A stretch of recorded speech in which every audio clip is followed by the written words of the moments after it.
You're listening to Centered. This week, the DNC's post-mortem will reportedly skip whether Biden should have run in the first place, and Kamala's messaging. Is that cowardice or just not in their lane? And the firing of Stephen Colbert creates more blowback for CBS and parent company Paramount. And Congress goes on vacation to avoid the Epstein drama, just as new reporting confirms that Donald Trump was told by the Justice Department back in May that he appeared in the Epstein files multiple times. Finally, the passing of Malcolm-Jamal Warner tragically elevates a conversation on the importance of representation in media. I'm Louis Miranda alongside Jeremy Murphy and Carl Meacham. Let's start with new reporting. The DNC's Democratic National Committee's assessment of what went wrong in the 2024 election. They're preparing a post-mortem, and sources appear to be frustrated that that post-mortem is not going to include or is going to avoid questions of whether President Biden should have run for re-election in the first place, and questions about whether Vice President Harris was the right choice, but also whether her messaging was right. And so there's been a ton of criticism.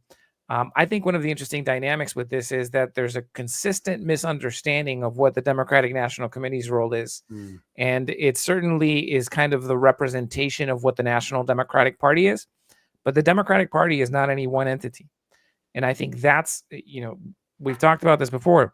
We do not exist in a strong party system in the United States. The parties do not dictate the outcomes beyond Republicans are a little bit better organized and more cohesive. But Democrats, Democrats just don't belong to an organized party. What we have is several committees that organize different things. The DNC's primary role is fundraising for whoever becomes the eventual nominee, and organizing the primary process for a presidential campaign. But they are not really the ones who are out there deciding what the messaging is going to be, because every candidate who comes to the table makes that decision for themselves. How are they going to talk about it? They certainly provide important guidance. They certainly do the early research on opposition research on Republican candidates. It's an important committee that does significant work, but ultimately it's hard for them to do a post-mortem where they analyze whether Joe Biden should have run or not, because the Democratic Party, the DNC, they cannot tell any president not to run. That's just outside of their wheelhouse. They also can't tell other people not to run against him. And there was one primary candidate that ran against him in 2024, a member of Congress who was concerned about the age issue and who is now feeling vindicated in the aftermath of the elections. But at the end of the day, the party can't tell Joe Biden or any other president not to continue running. That is just outside of their purview. So it's a very difficult position that Ken Martin, the current DNC chair, finds himself in, because people not only on the Republican side are going to criticize that, but the Democratic Party has always had that split. When you go further left and, and the Democratic Socialists and then the far progressives who don't like the establishment in the first place, they'll point to it also alongside the Republicans to say, see, the establishment is broken. The establishment is corrupt. The establishment needs to go. And that's where you get the David Hoggs and all those other people who want to primary Democrats. But at the end of the day, the party just doesn't have purview there.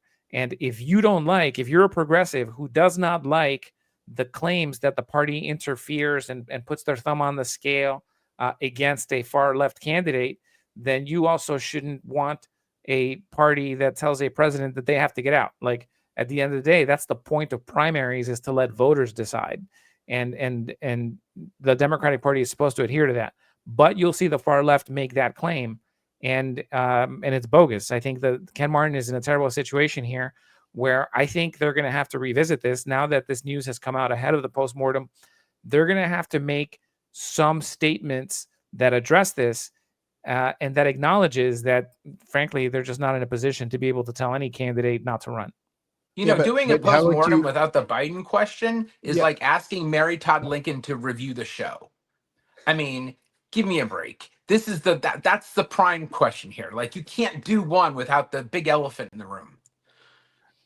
Yeah, but there's some questions, and I think the way you've explained it, Luis, is not consistent, obviously, with a Bernie Sanders or how his followers would look at the situation, right? And that was bullshit too. I mean, Bernie Sanders was allowed to run. He ran a campaign. Look, he wasn't even a Democrat, by the way. Yeah. Before that election, he was an independent, and he was hesitant to run as a Democrat because he didn't want to be a Democrat. You know, he's come a long way because he's actually, I think, much more fiercely working with the Democratic Party today than he probably ever has in his career. Yeah. But he was allowed to run. He ran a spirited campaign. The claims of interference were largely misinformation and disinformation driven by the WikiLeaks and the same interference that is at question in Trump's accusation that Obama carried some kind of hoax. That was Russian interference. And so, you know, again, if you claim that you don't want the party to interfere, then you can't expect the party to tell establishment Democrats to either retire early or to not run again. That is a function of the democratic process where that's what primaries exist for. That's what voting exists for. Now, the problem is that once someone is an incumbent, it's hard to push them out, which is why so many, you know, septuagenarians and octogenarians end up staying in Congress, because it is hard to replace them. And that's a problem we have to solve for. But the party, we just don't have a strong party system in this country. But I think the best example that supports your view is Clinton Obama. Because Clinton was definitely the strong one. She was definitely the favored one of the establishment when Obama came and beat her. And he ran as an anti-establishment character who criticized the party at the time. Also, you know, I will say that Barack Obama's criticisms of the Democratic Party then were as ridiculous as Bernie Sanders. You know, well, but I'm just saying your thesis holds because Obama was able to beat sort of the establishment party. And that's what you're saying. And then he became the establishment. But the issues that are highlighted in this post-mortem are baloney. I mean, and I don't think that they're going forward in the right direction. I mean, okay, you know, Biden, if he should have run, or how Kamala's message failed. Okay, that's the past. Obviously it didn't work. Let's move on. Let's figure out what are the issues that Americans care about and what are Democrats speaking to and what are they not speaking to. But that gets to what Kamala was talking about. I think that is well within the DNC's purview, is to say, like, hey, look, we've done a lot of focus groups and spoken to voters, and obviously we saw the results of 2024. A contrast between democracy and fascism didn't work in the context of 2024. I think it's important to caveat that it might work better now when we're actually seeing an authoritarian type government that is telling the courts to go fuck you and ignoring their orders. That's very different now than in 2024 when you didn't have that example. So, you know, what didn't work in 2024 might work better now when you actually have a authoritarian style leaning towards fascism type of approach to governing playing out in our screens every single day, right? Yeah, so, I mean, I think that's part of it, but I also think that the Democratic Party needs to be very broad in how it goes about this process and not just stick to, you know, blue states and heavily blue portions of the country. I mean, there is an appeal that Donald Trump has been able to tap into that goes beyond demographics. And the Democratic Party has been so focused on coalitions, that being, you know, the labor side, the ethnic side, or sexual diversity, you know, and has not spent the time I think it needs in finding sort of, you know, that broad umbrella message that speaks to the American condition. I think that Donald Trump was able to speak to the outsider conversation in this country, and just, you know, people are just let down by the system. You know, those things, I think Democrats, they're capable of doing this. It's not like they're not capable, but they need to really focus on the why someone would pick Donald Trump, especially from their sort of constituency. I mean, how many blacks, how many Latinos, how many women the Democrats lose in this Well, election? and that's a fascinating point. Simone Sanders, who's over at MSNBC with their nightly news program there, and she was the press secretary for Kamala Harris while she was vice president for a period.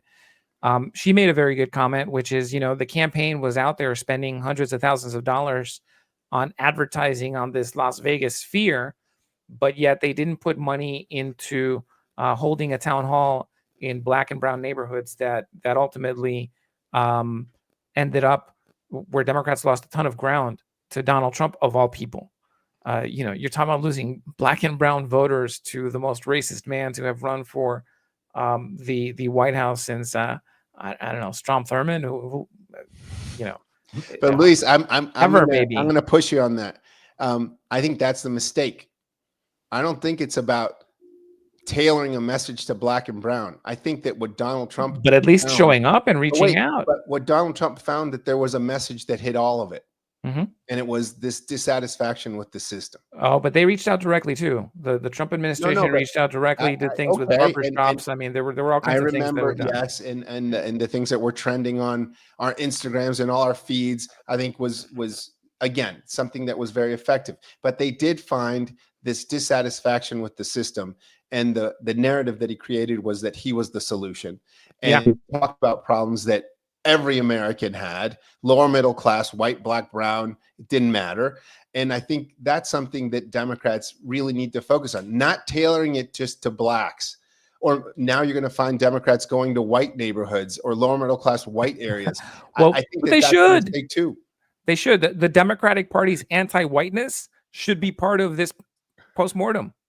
The Democratic Party's anti-white maleness needs to be part of this post-mortem. I agree. But the messaging does not have to be so narrow. There's things that people have in common.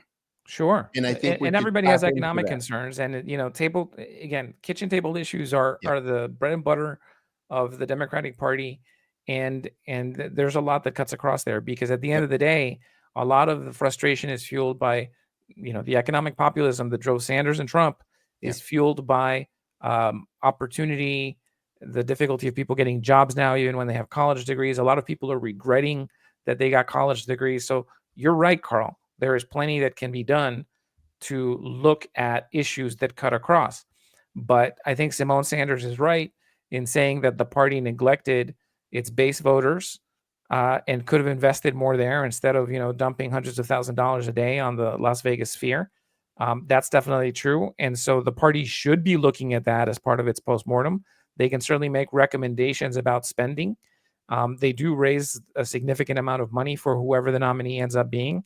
So they should be able to say something. And then here's the crazy part. The people briefed on the report's progress are saying that the report is going to focus more on outside groups and super PACs. That's ridiculous, because again, you definitely need some kind of section that discusses those aspects, but you've got to focus on your own house. This report, I think, is going to have a lot to criticize. It doesn't matter how well they do it now. They've opened themselves up. There's a lot of discontent, and I feel for Ken Martin and his folks. This is not going to go easily, and hopefully they revisit some of these things and reconsider, because if they don't touch on some of this stuff to explain why it's not part of their role, it'll be a very big missed opportunity. So. All right, well, let's turn to CBS and its firing of Stephen Colbert. A lot of conspiracy theory building there as well about the capitulation of CBS parent company Paramount. Jeremy, break this one down for us. Yeah, so CBS is in hot water again. They just can't get around this. They settled the Trump lawsuit for $16 million, plus I think he's saying that he's getting another $30 million or $20 million in PSA time for what? I don't know.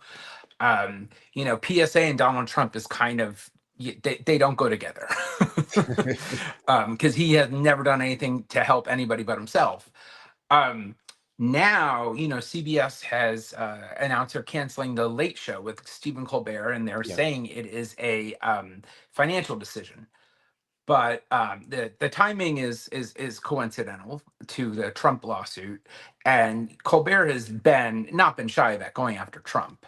It is a daily a slugfest, and so the theory or a conspiracy theory, if you will, is that was part of the quid pro quo of the deal, that they were going to also cancel Colbert.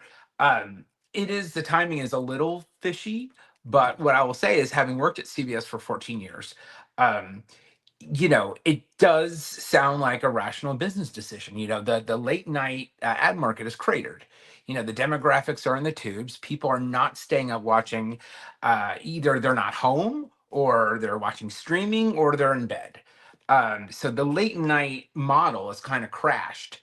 And if this was a quid quo pro, Colbert wouldn't be on until next May. I mean, they gave him a year. Yeah. And that wouldn't have happened, because if it was part of a deal, they would want him off now. Well, I think that's exactly right, because the way that it's worked is not going to be good if you're supporting the Trump side. Right. Because Colbert every night now is just going to rail against anything that Donald Trump does. And yeah, he's and already I can started tell doing you, it. Huh? And I can tell you, having been at CBS, these aren't just whims. To take a show off and to basically abandon a day part, a time slot without your affiliates, it doesn't happen. So clearly, CBS cleared this. They have 219 affiliates across the country. This was not done in the dark. They obviously sought guidance from their affiliates, because again, they are removing a part of their schedule, and that the affiliates are dependent on.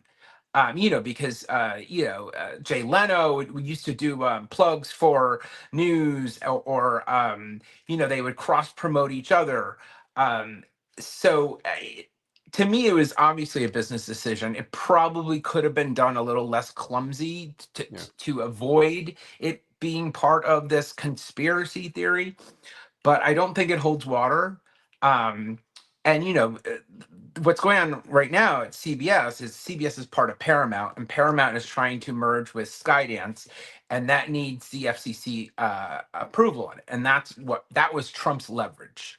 Yeah, it's just weird. It's just weird that it happens to the highest rating nightly show. That's what's, I think, bizarre to a lot of people. The Colbert Show was the best one at that time slot, and I think if you are, again, and this is also based on whatever assumptions you have, right? If you're assuming that they're out to get Colbert and that it's a political issue, you're going to say that this doesn't square. The timing is bizarre, though. If they saw this coming, and if nobody's watching these shows, this gave them sort of an excuse to cut it, but they didn't get ahead of the narrative that had developed. And now, again, the same way that we're talking about Epstein and the conspiracy world on the right, how it's just spiraling, is the same thing that you're seeing from the left. I think that's the best part of this, is that we're like on opposite sides of the conspiracies here, Jeremy, because I'm trying to debunk the broader conspiracy on the Epstein. Certainly Trump has some issues there. And you're debunking the conspiracy on Colbert, where I feel very strongly that this is a gift to Trump. And I don't disagree with you that there are market dynamics that have changed, because I think one of the problems with late night is not that the model doesn't work. It's that the way that people consume it has changed. I think people aren't watching at night because, lifestyles have shifted. It's just a different environment, but they're watching the hell out of those shows on social media. Yeah, but they don't get money from, it's pennies to dollars. And that's a problem. And, I was really surprised. First of all, I think the timing of this was very clumsy. I think they could have done a better job. Yeah. But I was also surprised at the cost of doing this show. And Colbert was making something like $20 million a year for a show that, maybe got a couple 100,000 viewers in the 18 to 49. That's a lot of money to pay for a very little audience. But Jeremy, don't you think that the model shift here is just going to go to the sort of to the Bill Maher kind of approach, where you have it on HBO and it's once a week, I think, and you watch it whenever you want. Yep. Yeah, I mean, and not just HBO. I mean, the streaming giants have all the space to do this. The thing is, CBS is, their financial model is still the affiliate system. So, they put something on that the affiliates have. Well, if they want to monetize it on YouTube or something else, they have to go back to the affiliates and get their permission for that. So it's a very old system. They're handcuffed in a lot of ways that Bill Maher and streamings are not. So I do think you're going to see the dominoes fall. I think NBC and ABC are going to look really hard at their late night, and there's going to be a recalculus of how do we make money off this, because once viewers leave a certain day part, they don't come back. Yeah. And so they're not going to be able to get that mass audience that they used to, for Carson and Letterman. Yeah. Those people aren't coming back. So they're going to have to figure out, okay, how do we make money on this? And if we're not, we're just going to go the CBS route and just abandon the whole time slot. Yeah. Carson. I mean, geez. Carson. I mean, that was a different time. I remember being a little kid and my dad he'd watch it religiously. Yep. But that was sort of the thing that we couldn't watch because, we were little kids and they said things. Yep. Well, I remember Jay Leno during the O.J. Simpson trial. He had the dancing Edos, and and America watched. Right. I mean that show used to get like 3 or 4 million viewers a night. Now these shows are lucky if they get 1 million. Yeah. But Jeremy, that's in support of your sober analysis, which I think is very good, and certainly from the many years you spent in the television industry, you understand this better than any of us. But I think that's exactly the same thing that's happening on daytime, or nightly news, and also daytime news, frankly, but also cable news. Yeah. And you see we talked about the Terry Moran firing when it happened, and that was also part of the calculation there. It was an easy excuse for them to unload someone that they were paying significantly more than the new business model really justifies.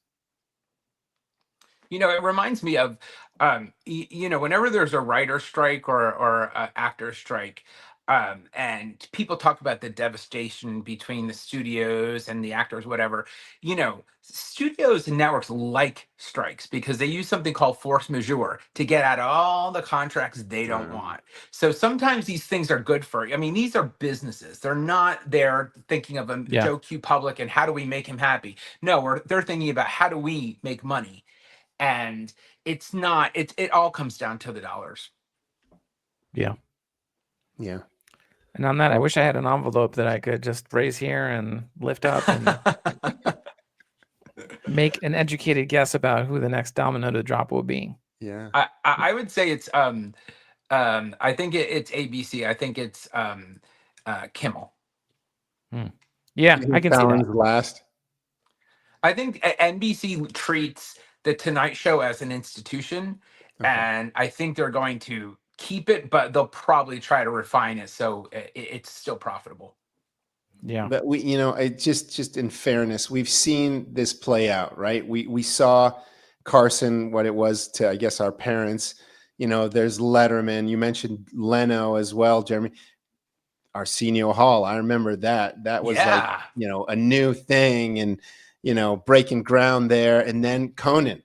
And Conan was, I think Conan's a contemporary. I think he was doing crazy shit. And it was very sort of alternative-y, but you've seen sort of the arc play out. And now it's just plain redundant.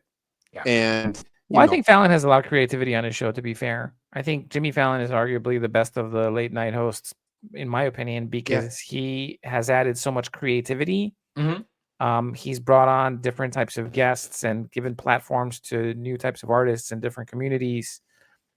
He participates in skits with them. He does like quiz shows with them. He does competitions. But the institution, Luis, I mean, he's maybe he's Carson 2.0 because Carson used to do the same crap, you know, and it was hilarious. I just think he does it better. I was, you know, Carson was really before I was really paying attention to late night. But I was a Letterman fan when I was growing up. Yeah. I never understood Conan O'Brien. I think I get him a little bit better now.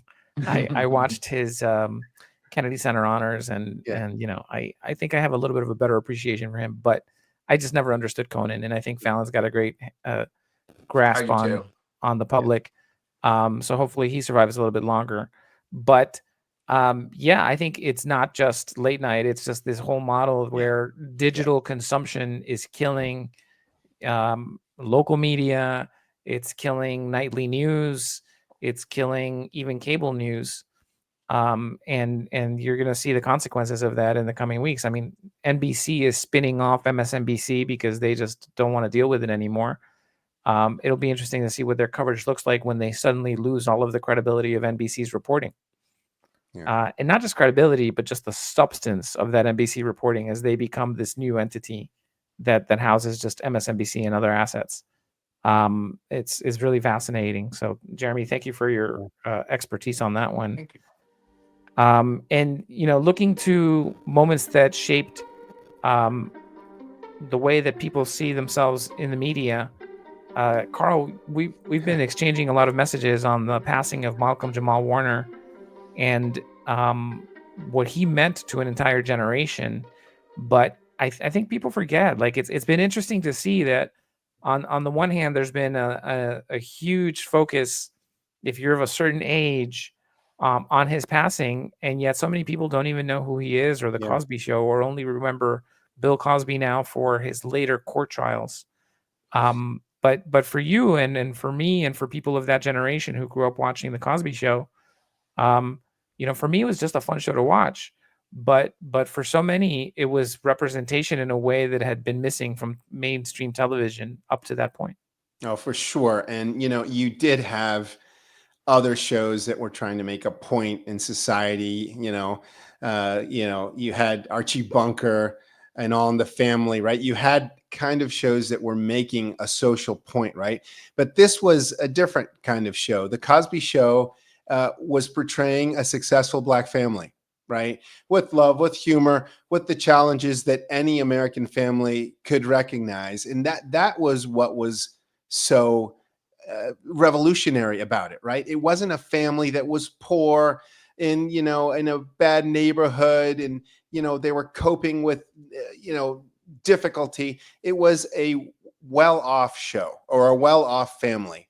And I think for a lot of Americans, that was already sort of something that, you know, surprised them because I think there wasn't as much crossing as far as friendships, right? But then you start to see that the same things that were happening in the Huxtables were the same things that were happening in other families, the Smiths or whomever, white families, Latino families, Jewish families, right?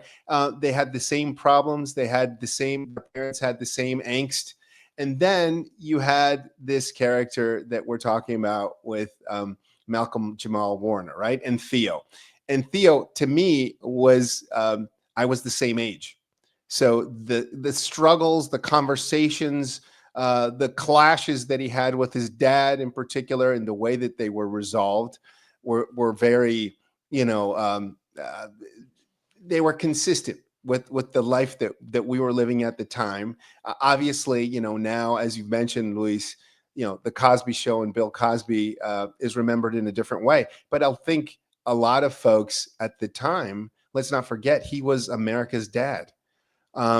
Everybody sort of looked up to Bill Cosby. He wasn't just America's dad. He was also, he was Fat Albert. Fat Albert. Fat Albert. That's right. And so we shouldn't sort of forget that part. I think that's why a lot of people are looking back at this with a lot of nostalgia. It's so sad the way the guy died. You know, I think he was with his daughter in Costa Rica, and you know, there was the wrong kind of current. They were just swimming. Yeah. And they saved the daughter. A surfer saved the daughter. We had, you know, we had a surfer on a couple weeks ago A surfer jumped in and was able to pull her out and bring her to shore on his board. That's right. And unfortunately, rescuers couldn't get to Malcolm-Jamal Warner in time. Really You know, tragic.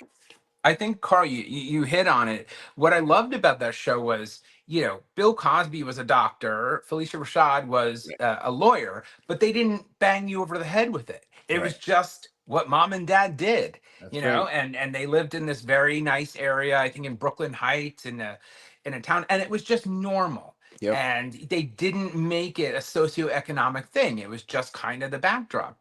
And also, it's sad because when we were talking about George Wendt, who played Norm on Cheers, we really touched on the communal experience going away, and the country watching the same thing at once and having something to talk about the next day. Yep. And those things don't exist anymore, absent like a Super Bowl or an award show.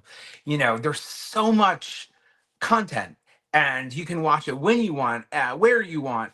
And we're just not watching the same thing, and so we don't have a lot of commonalities anymore. Yeah, but it wasn't this thing, Jeremy. Yeah, I think you're exactly right. It wasn't a black family. It was just a family that happened to be black. No, I think that's right. Yeah, and I think for some, when I was growing up, I don't think I understood that. Yeah, I didn't get that, and the way to explain that to younger generations is, my kids were young enough when Barack Obama went to the White House that it's not unusual or unique for them to see a black man as the president of the United States. Before him, you had the guy from 24, Jack Bauer's president. Dennis Haysbert. Yeah. Dennis Haysbert. That's right. Who went on to make insurance commercials. But he was a credible face that I think kind of, showed it. You had the black president in The Fifth Element. Right. Zeus. But you didn't have someone who you could credibly say, look, there's been a black president in the White House. But to this generation, the generations who grew up after Barack Obama has been president, that is normal, and as it should be, right? And to me, growing up in that time period, I didn't realize that it was new or unique to see a black family on television. Neither did I. And I didn't necessarily distinguish between the Jeffersons and the Cosbys. To me, it was just a fun time, and watching that half-hour sitcom, whether it was the Jeffersons or the Cosbys, all the same was seeing another family and seeing their life and their struggles and their laughter and their good times, and not really thinking of it that way. But you could have that as a communal experience. I think the communal experience, unfortunately, has fractured us more because. A lot of people, black people, which watch black shows, Hispanic people will watch Hispanic shows, white people will watch country shows, and that's unfortunate because I do feel like that gave us a sense that, hey, we're all in this together and we're all pretty similar. I think Jeremy and Luis, I think you put your finger on it. This sort of stratified reality that we're in right now, some of it might have to do with social media, and that you can pick what you're going to watch, and to such a nuance, right, that you can narrow it down completely. You don't have to deal with the world around you at all. And I think that what we had at the time that we grew up was sort of a catch-all. And I think you had a situation like the Cosby Show that a critical mass of Americans on Thursday night were going to watch, because if it was good, they're going to watch it, right? And what it did, and I didn't see it this way either, Luis, at the time, was it just made everything much more easier for people to digest, that these are just people like you. They, as you said, Jeremy, they weren't ramming it down your throat. They just lived. And sometimes, another thing is, if you think about it, it wasn't trying to be a mixed show either. Yeah. Yep. It wasn't like there was a lot of white people or whatever, or non-black people on it either. So it wasn't making an effort to be okay with the white people. It was just people living. That's it. Which I think now it becomes very difficult because everybody's trying to peg all of these different labels and do it right for whomever. And they had the spinoff where Theo and his friends went to college. That's right. Oh, that was a different world. That's where That's right. Lisa Bonet. That's right. Yeah. But So you know what? The communal experience, it's gone. And the last time I can remember a drama or comedy was, I want to think like 2009 during Mad Men, when Don Draper, John Hamm, confessed to his wife that he actually taken someone else's identity. And in Manhattan, you can hear a pin drop. Dude, I wasn't done that season yet. I can't remember the last time I watched something on broadcast television. And I'm only now catching up on Mad Men, so this is news to me. Oh, I'm a huge fan. That's a big one. Yeah. Yeah, and that's gone, and it's sad. Yeah. Because that's what, you can go to the water cooler, you could like be in a bar or something and mention something that someone else saw that someone else can talk about. Yeah. Now our lives are on our phones, and we don't even look at who's sitting next to us. And even if we do, we don't know anything. We have nothing to connect with that person. But do you make the mistake, Jeremy, sometimes that you think that your whatever thread or the things that you're getting in your social media are things that other people are getting too? And then you sort of realize, no, this is because I've looked at X, Y, or Z, and that they're feeding me more of it. So this is my own private world. But there's the opposite of that, Carl, which is that the people I know are getting the same things because we're all in the same bubble. Well, I think Facebook really hates me. They think I'm a horrible person because in my stream, it's like teeth whitening and get a car and shampoo. And it's like, there's nothing like helping people. There's nothing. Wow. It's all like crass consumerism. Well, the smile looks great, Jeremy. So you're doing all right. And now let's go to the Wall Street Journal's new reporting that Attorney General Pam Bondi briefed Donald Trump back in May that he appeared in the Epstein files multiple times, and that the Justice Department would not publish any other files because they contained, images of children and information that could identify victims. The Wall Street Journal continues to break arguably the most serious stories that hurt Trump with his base and that show that his behavior and arrogance in the way that has been so dismissive of his base is just unwarranted, but understandable as we see more of this information trickle out. So, just to clarify what we said last week, Jeremy, you're sold on the government conspiracy. I spoke about how there's no actual client list. There never has been, but clearly the investigation into Epstein did include information on other people who may have participated or may have been in some way adjacent to the activities that Epstein was carrying out. And Donald Trump was a good friend of Epstein's for many years. So we can't entirely discount that. But that's different from like a broader government conspiracy to conceal a pedophile ring. And I think that's an important distinction, that Trump had a relationship with Epstein, has had a history of really ugly, egregious comments, and in the way he handled, whether it was his beauty pageants or just his friendship with Epstein. And those are separate things.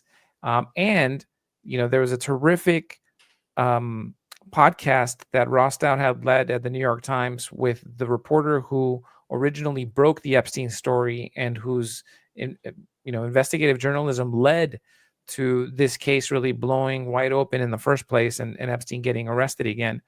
That is worth listening to. So we're going to go ahead and link to that to make sure that folks are tracking it, because it's just so valuable and so important to understand all of those other pieces.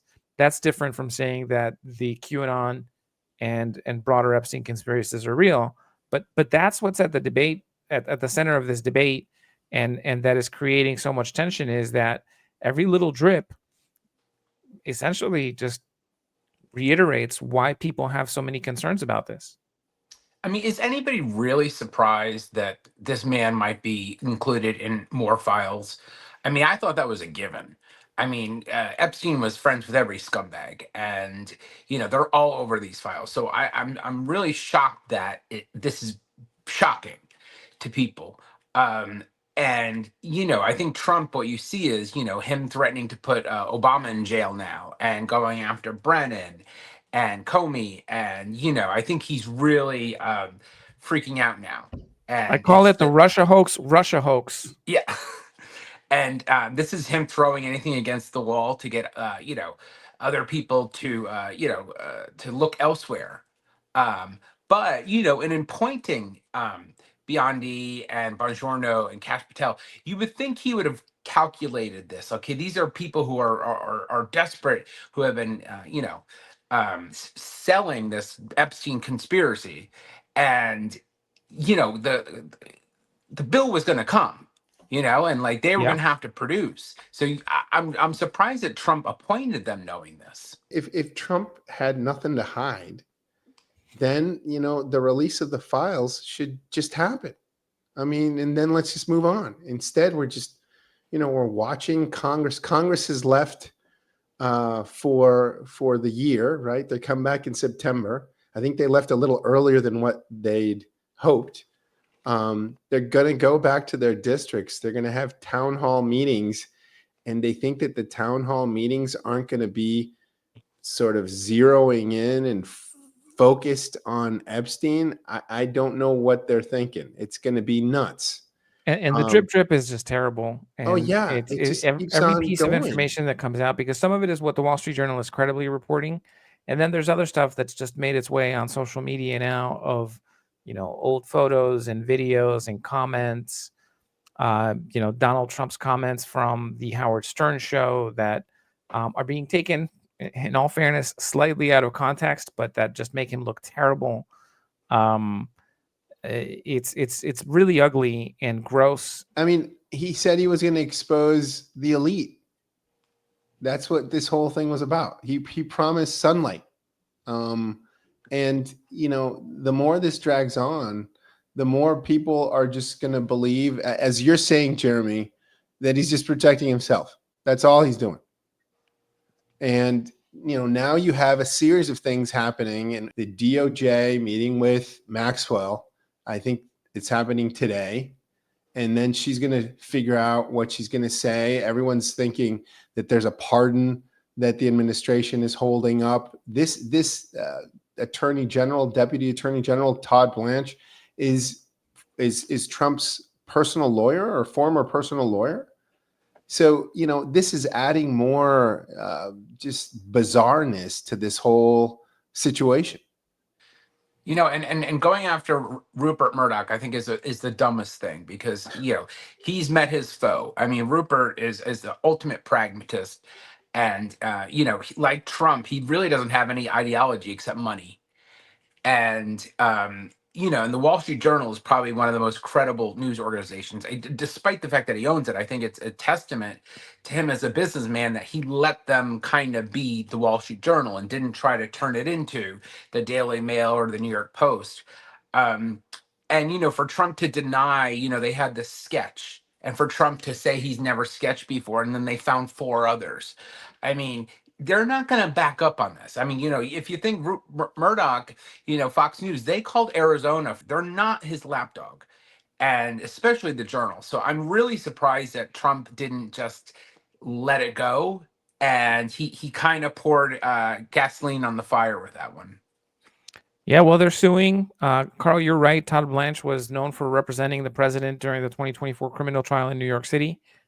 And the fact that he's playing a central role there is probably not the smartest thing from just an optics perspective either.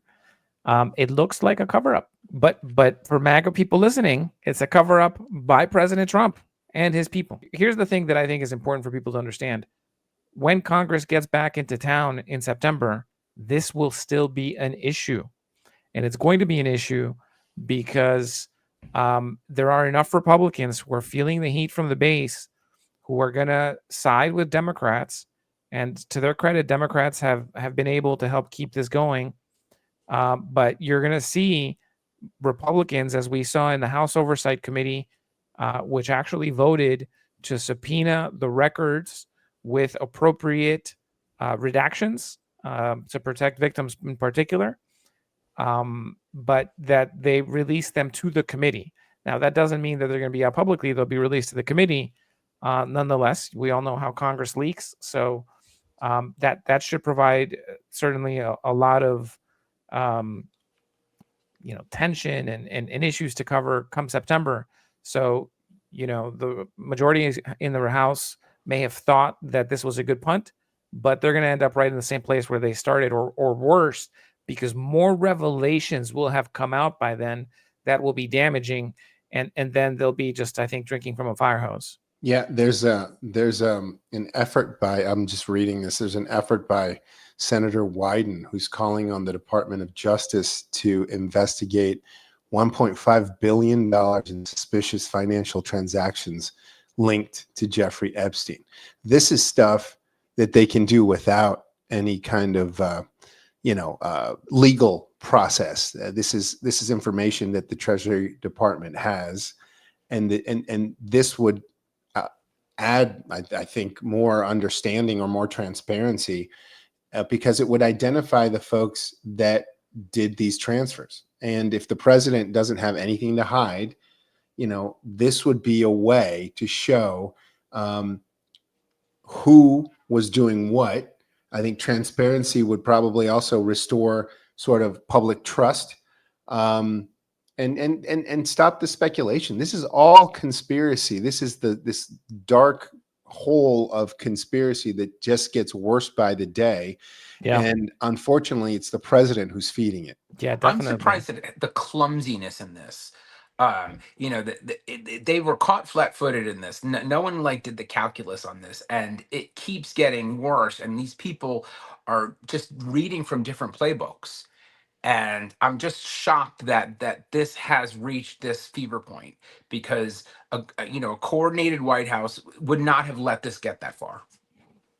Well, but again, it's, when you start with a lie, you're going to then have to make up another lie to cover up the first lie, and you're just going to get deeper and deeper in that rabbit hole, and that's what we're seeing. But you keep on hearing more and more, Luis. You keep on hearing from Republicans. They're like, why didn't you release the information when you were in the White House, when Biden was in the White House, right?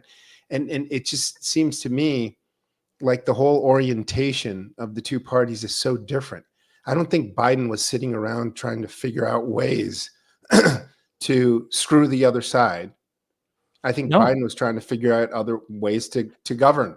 Well, that's the thing, is that the Democrats, when they are in power, respect the separation of investigations and justice and the different branches, or if you get a court order, you listen to that court order, you abide by it. Look, another podcast that we'll have to link to is this Wednesday's Daily from the New York Times, featured the whistleblower that was fired because he was concerned about the way that the Justice Department was seemingly lying to the courts.